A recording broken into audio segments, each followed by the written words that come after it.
Bluesfantv. I'm here with Micheal. Chelsea has just won the second game in 9 games against top Brentford. What do you think about the performance today? I think it's closer to what you would demand from Chelsea, but not exactly what the standard we hold ourselves to. Because I feel like the first half there was a lot of letting Brentford have the ball, and the expectation that when we get the ball, we're trying to play counterattacking, which I didn't understand, and I think some of the players were so off the mark, if that makes sense. Cole Palmer, he hasn't looked like Cole Palmer in a while, but I think after he scored that penalty, you were starting to see him move, not in like a peak Cole Palmer way, but it's something that can resemble Cole Palmer. And I think that is part of getting his confidence back, because I know he's coming back from a groin injury, and just feeling looser and more confident in himself.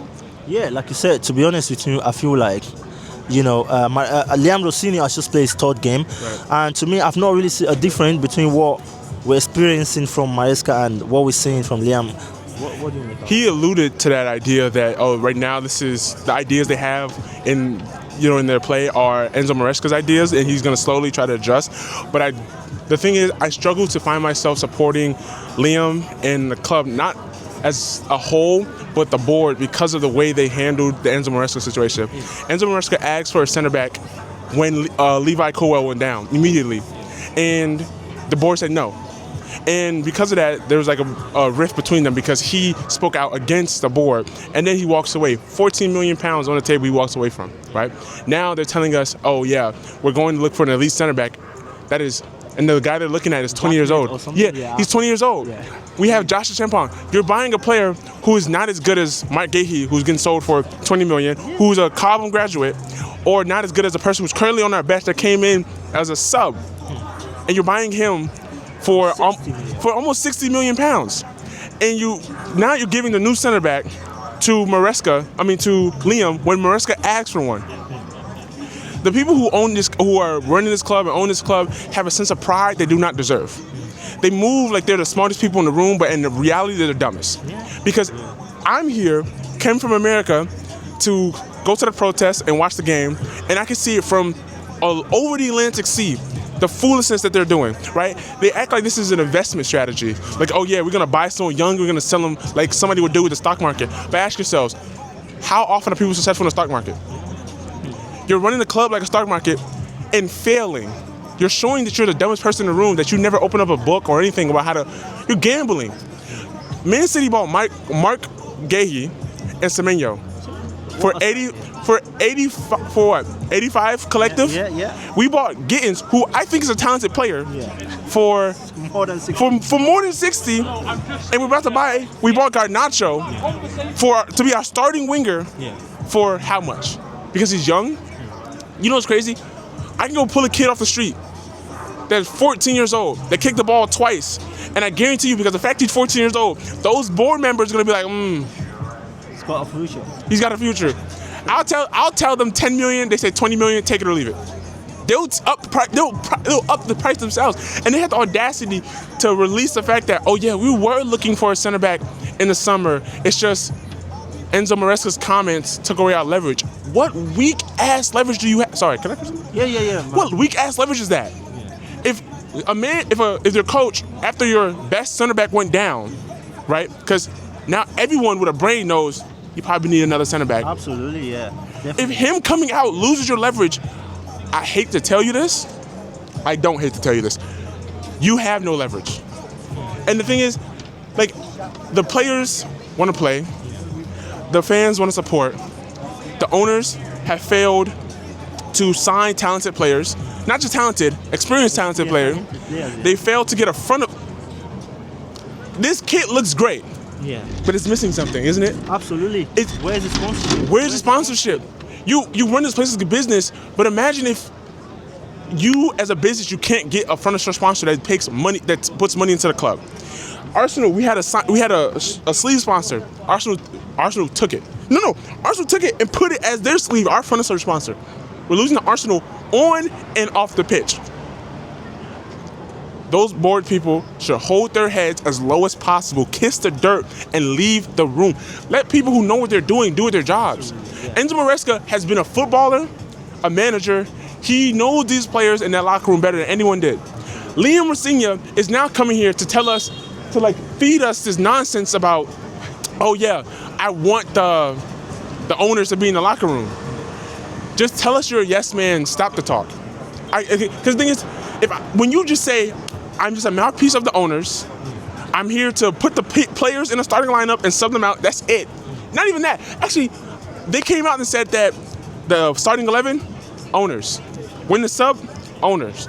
He's just there to talk to us and make us smile. And when we lose, he's the one to stand in the front when we all get mad.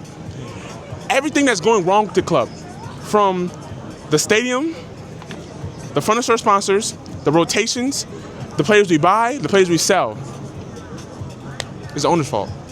Absolutely, yeah. I know nothing about rocket science. Yeah. I know nothing about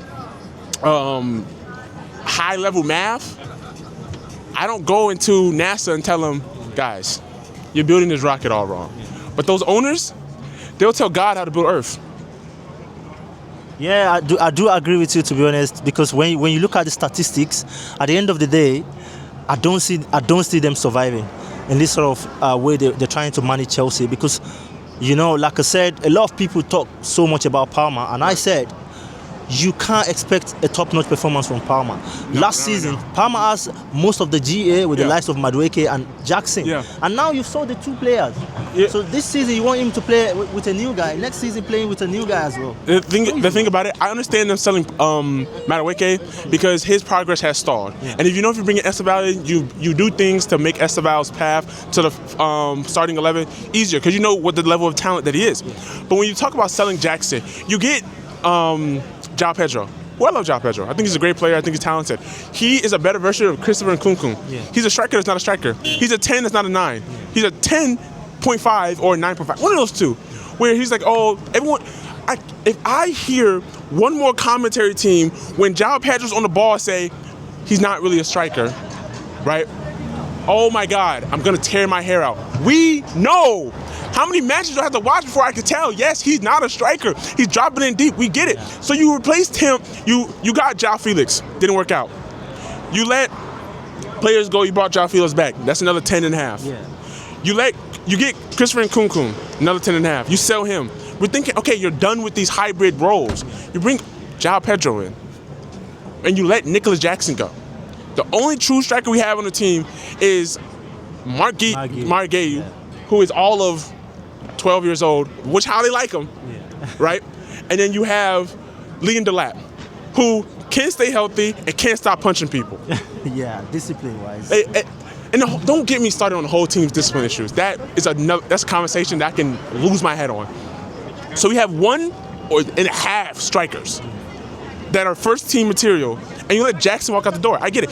Jackson has his flaws, which is in front of goal, but his link-up play, his hold-up play, dribbling, everything outside of scoring was, and his combinations with Cole Palmer, I think you should be safe on the team, especially when you have a great relationship with the best player on the team. You should be staying. You should be staying no matter. Yeah. So now you force him to Bayern Munich. Yeah. And look what Bayern Munich did to you. Yeah. So at the end of the day, let's wrap this up. Yeah. What's expectation towards the end of the season? Expectations. Yeah. Just don't get relegated. just don't get relegated. Yeah. I don't want to be playing against Luton Town next season. Please. No. But I would right now. I want to at least be in a Champions League spots because those 2 years we went without Champions League, I can't do it again. Wednesdays are boring. I'm tired of watching Man City, Madrid. Let me put Chelsea. This season, we've been watching the... Champions League always, Come on. It's been good. So let's get to at least fifth, because I think the Premier League is going to get a fifth place spot to go to the Champions League. Yeah. I want to go to the Emirates and at least tie it up so we can go further to the final. And then Carabao Cup, the owners had the audacity to say they're not focused on the Carabao Cup. Buddy, it's like a poor man denying money. If you win the Carabao Cup, that's something to hold your head high on, which I think your head should be pretty low. Yeah. So I want us to compete on all fronts, Carabao Cup included. Yeah. And if we win the FA Cup, cool. I would want us to win the Carabao Cup. That'd be great. And just fifth place. That's it. Thank you very much. That was a top note.